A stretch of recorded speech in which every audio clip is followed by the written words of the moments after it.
Hey guys, it's Laura. So you're going to notice some differences in my videos starting in 2025, and I'm going to put this little blurb at the front of several of my videos because I don't know if you guys are aware of this, but I definitely pre-record some of my videos and I schedule them out just because I need to be able to do that to manage my work and school and life balance. So I have several videos that are scheduled out for January of 2025 that have my old intro and my old channel name, and I've updated that as of January 1st. So kind of exciting. And I just wanted to kind of give a little explanation, I guess, before each of those videos and just let you know why you might hear me refer to Laura B. Floss Tube and why you may just see just some differences moving forward, especially when the videos later in January and then February and then further on start posting. So anyway, that is what I want to share with you. Welcome to Laura's Handmade Haven. I am so glad that you've joined me. I am still the same girl. I'm still the same crafter and creator. I've just kind of expanded what I do with my channel since I originally named it, and I just wanted my channel name to reflect that. And it definitely, I feel like it definitely opens up opportunities for me to bring in different types of content as we move forward. And I hope you're as excited about that as I am, because I am looking forward to sharing all kinds of crafty goodness with you. So without further ado, let's get started on today's video. Hey friends, it's Laura with Laura B. Floss Tube. Welcome back. I'm so glad you joined me today. We're continuing our Let's Make a Snowman quilt sew along, and we are on our last week of applique blocks. We only have the scarf, the earmuffs, and 4 sets of mittens to applique this week. Now, in preparation for today's video, I went ahead and sewed all of my simple shapes. I've got them all turned and pressed, and they're actually all mounted on their background fabrics as well. So we're going to focus on the applique today, and then we're going to focus on assembling that quilt top center. We're not going to be doing the borders this week, but we'll continue on and finish up those borders in next week's video. So without further ado, we're going to head over to the sewing machine and we're going to walk through that applique process. All right, here we are at the sewing machine and we have our blocks beside us and we're going to get stitching. So a few things I want to just share with you in case you haven't seen my videos before. I am using a Juki DX7. I love my Juki. I am using a zigzag stitch for my applique. I actually use a 1.8 width and a 0.9 length for my applique zigzag stitch. I would just encourage you to play around the stitches on your machine and decide what you like if you're doing machine applique. Now obviously if you're doing hand applique, more power to you.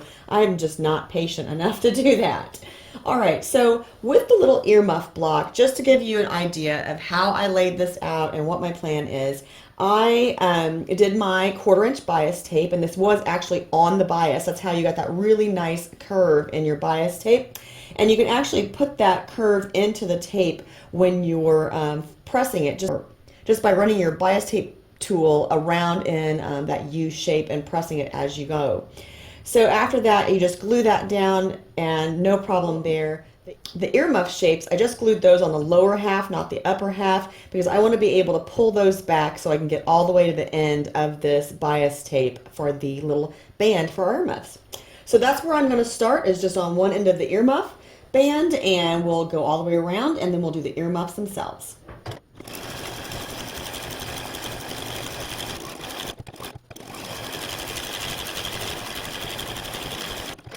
Now I did have a little wiggle here, so I do have some stitches I want to take out and redo that little section. Sometimes that happens, and it's really the easiest thing to do for that is to go from the back side and just take your seam ripper and rip through the bobbin strings, and this is going to kind of save you just a little bit of work on the top, because you can just pull that brown thread loose, or whatever color thread your top thread is. So then I can go on this side and just lift one of these stitches up, and that will easily pull out. So now I can just restitch that little section right there. And with the zigzag, you know, you can it's fairly easy to match up, so I'm not too worried about this at all. It will be fine. Now since I am starting and redoing this little area, I did start with a stay stitch, just to make sure that that is good and secured. It won't be coming out through any washings and all of that good stuff in the future. Alrighty, that's much better. So now I'm just gonna do my little earmuffs. Now this is an oval shape. I know you guys ask me all the time how to do circles. Ovals are very similar. You're just going to go as slow or fast as you can control your machine and your shape.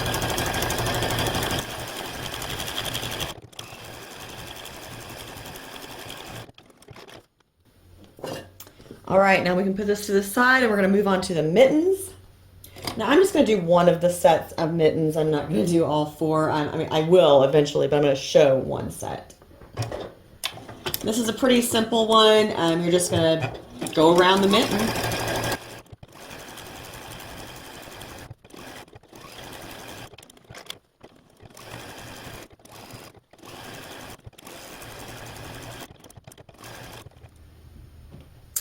All right, last up this week is the scarf. Now, full disclosure on the scarf, I did not cut enough bias tape. So I have one little tassel on each end that's a little shorter. And you know what, to be quite honest with you, I kind of like that look just because it's not a perfectly even little scarf everywhere. But let me show you how I'm going to handle these tassels on each end just to speed it up a little bit for myself. The first thing I'm going to do is I'm just going to pin this back on itself just to kind of keep it out of the way. And we're going to start on this tassel and we're going to go around all 5 before ending down here.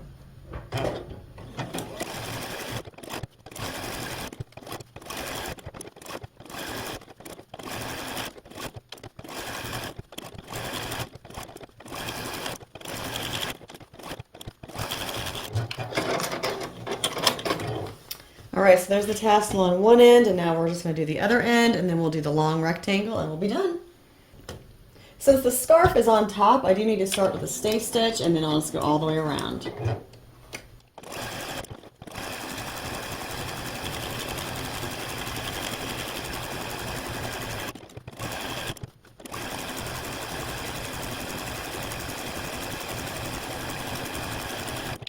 I have all of my blocks trimmed up and pressed and ready, and you're going to notice that I definitely changed some stuff up with the mittens blocks.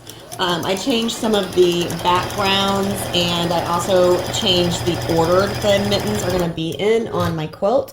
I don't know, I just decided that I liked them a little different than what the original design was, and so hey, my quilt, my rules.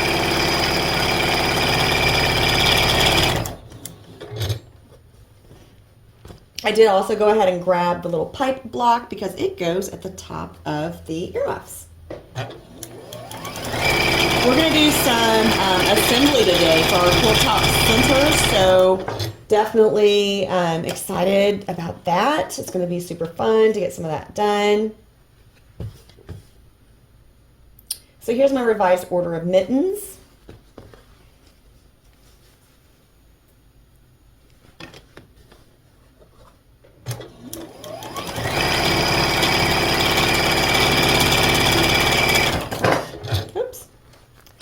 Loud crash. All right, so this little section here, the birdhouse goes on this side and the snowman the snowman bottom goes on the right, and our scarf goes up top and our mittens go down below, and our shovel goes all the way to the far right. So I'm going to grab those pieces and we'll sew those up.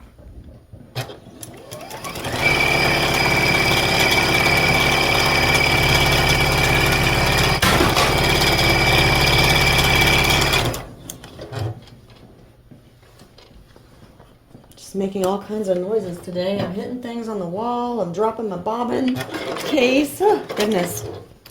All right, so there's our mittens. Here's our cute little birdhouse. I really do like the way that birdhouse turned out. It's so, so cute, isn't it? All right, and now here is our snowman bottom. And let's see. Our fabric is directional on that, but I just checked to see which button color is supposed to be on top, so I know which way to go with that. I'm going to go ahead and turn that this way with that snowman bottom on bottom. And the reason I want to do that is because that way I have a seam over here, and I can make sure that the seam between the earmuffs and the pipe goes the same way and doesn't get twisted.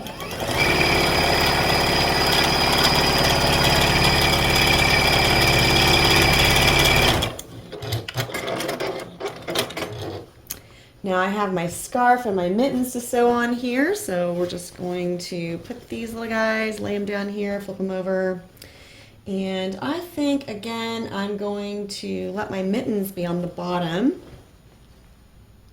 They're the new guys to the section.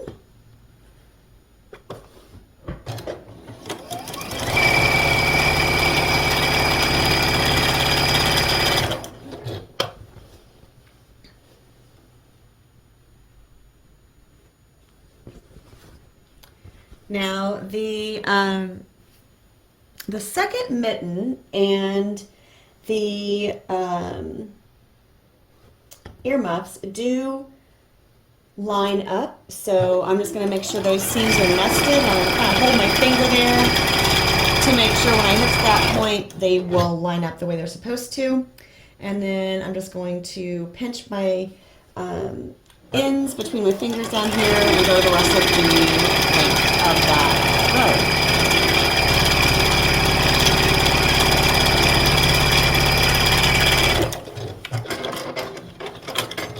All right, the last thing I need to sew on is this cute little scarf, and it doesn't really matter. It doesn't really have an up or a down side, I don't think. And again, I'm going to put it on the bottom just because that way I can make sure all of those seams are going the same way for the section that's already put together.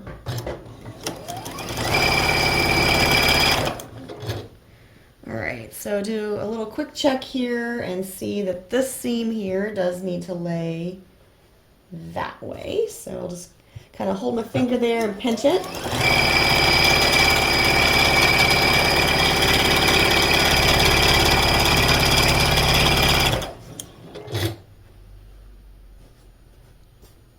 This one also needs to lay this way. So again, I'm just going to kind of hold my finger there as we go along.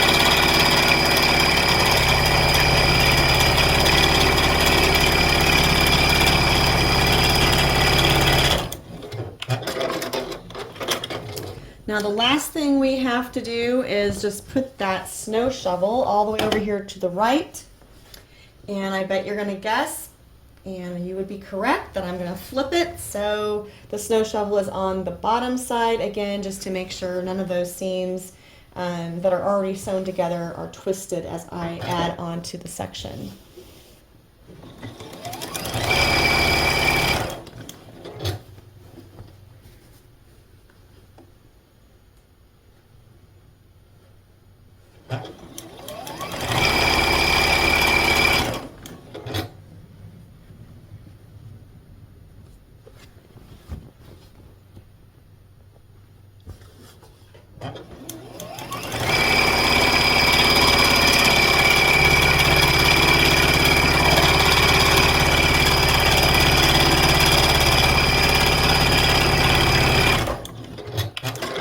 All right, so this whole section here can be assembled and added to the section above it that has the snowman head and middle and those cute little winter hats and my gorgeous favorite little red sled. So I'm going to grab that section and I'll come right back and sew that on, and then we'll also sew on the tree and the top, and we'll have that quilt top center together.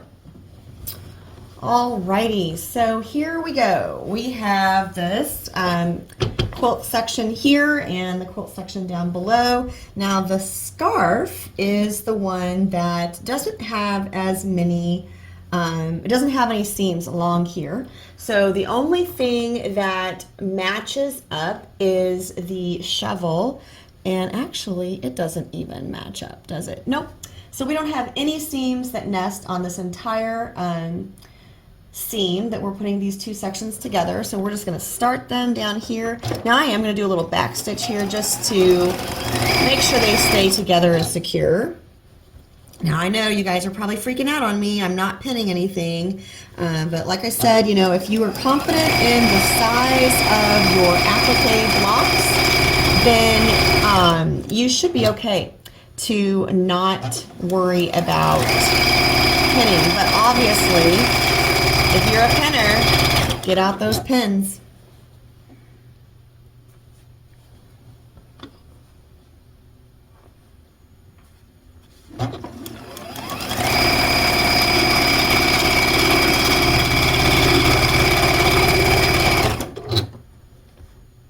And I'm just watching how these seams are laying, so I make sure that they do go the same direction, just so nothing gets twisted.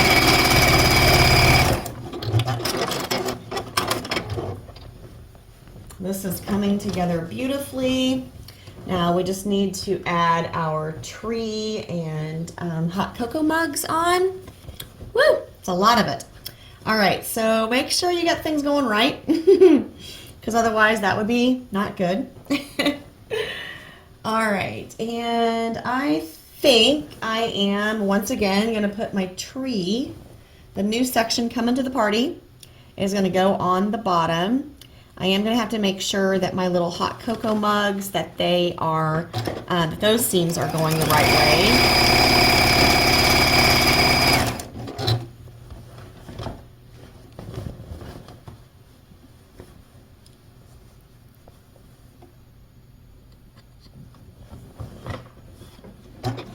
This quilt top center is glowing. This is actually the full width of our quilt top center.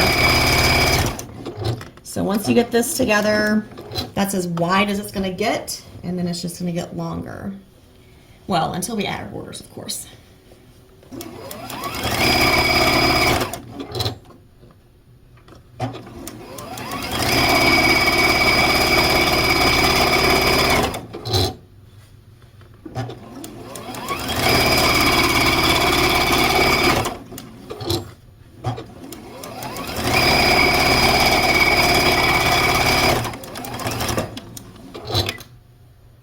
One more section to go.